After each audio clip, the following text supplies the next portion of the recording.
But while policymakers are concerned about the incoming price and supply shock as far as oil is concerned, what are the other price and supply risks that are not getting sufficient attention? That's why I started my conversation with Menzi Ndhlovu of Signal Risk. Once our currency depreciates, as you would know, we pay more per unit dollar. And the more external debt you have, the more you'll have to pay. And the more you'll have to punish your population in order to raise sufficient amounts of money to repay that debt. And that is a big concern, especially if this conflict goes on for longer than anticipated, which appears to be the case, as we have gleaned from remarks from Donald Trump and others in the US administration. The other economic factor that people aren't looking at is the impact on other minerals and other compounds as well, specifically those that go into making fertilizer. We know that, or not many have been paying attention to the fact that a substantial amount of sulfur, a substantial amount of phosphate comes through the Straits of Hormuz, comes through the Arabian Sea, and a lot of it actually comes here to Africa. Won't you believe that, Rama? We, who are an agricultural giant and we're endowed quite substantially, have to import fertilizer because we don't have the capacity to produce that domestically or internally within the continent. Now, you squeeze the supply of those compounds, you squeeze the supply of completed fertilizer, you put a substantial amount of pressure on African agricultural sectors, which are already struggling from climate-related factors and insecurity in various countries. We know that a lot of Southern Africa has been struggling at the back of El Nino and La Nina. Now you add the effect of the constraints that have been imposed by the Iran conflict, and you are having a perfect recipe for food shortages and also inflation.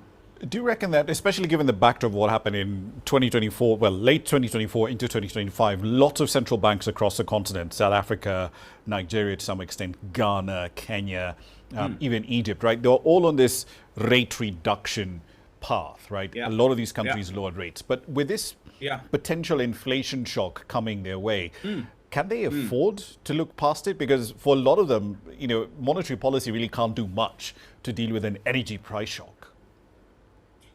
Yeah, you're right on the fact that we were on a cutting cycle, so as to speak. I mean, the Nigerian central bank, CBN, just instituted a cut. The South African Reserve Bank just instituted a cut. And this is the same across various jurisdictions.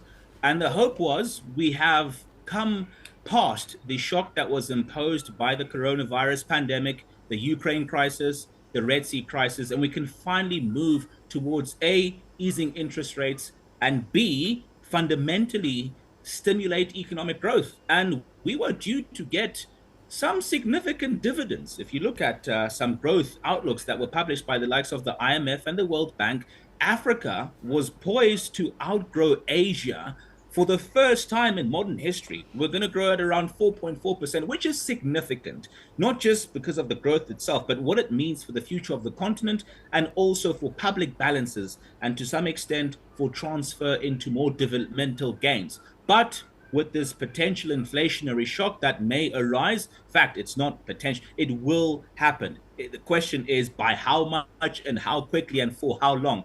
With this shock, there is more reason to believe that we're going to at least have to halt the hiking, or rather the cutting cycle. And for some countries that are at the front line of these inflationary pressures, they may have to actually start reinstituting some of the interest rate hikes. Where does this leave oil and gas firms, or firms that are oil and gas adjacent across Africa? And the firms that I have in mind are, producers in Nigeria like Owando, refineries like Dangote, though that's not listed, Sasol in South Africa. I mean, earlier this week I've seen their share price go up at a time when everyone else on the JSE got absolutely flattened. Does this put them in a slightly better position? Because policymakers might be looking at this and thinking, hang on a minute, we really can't afford to have this concentration of risk, concentration of supply risk in the Middle East. Maybe it's important for us to actually invest in domestic supplies or supplies within Africa that are less exposed to this sort of geopolitical chaos. So it's kind of twofold. Firms will benefit from the aggregate increase in prices. all right, and the fact that this may translate to higher credit on their balance sheets. So hence why we're seeing the share prices of companies like Sasol, for instance, going up. All right.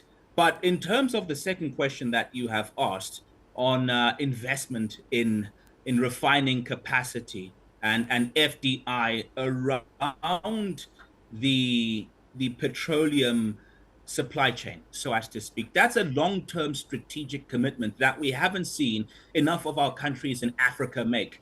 And if we didn't do this during the previous crises, it's hard to imagine that we will do it. I mean, we were supposed to, if we were serious about this and actually insulating ourselves from these kind of risks, we would have done this during COVID. We would have done this during the Ukraine crisis. We would have done this during the Red Sea crisis, which effectively gave birth to similar conditions. But we haven't.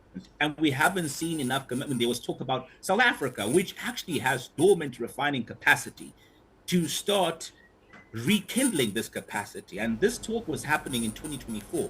We haven't done it.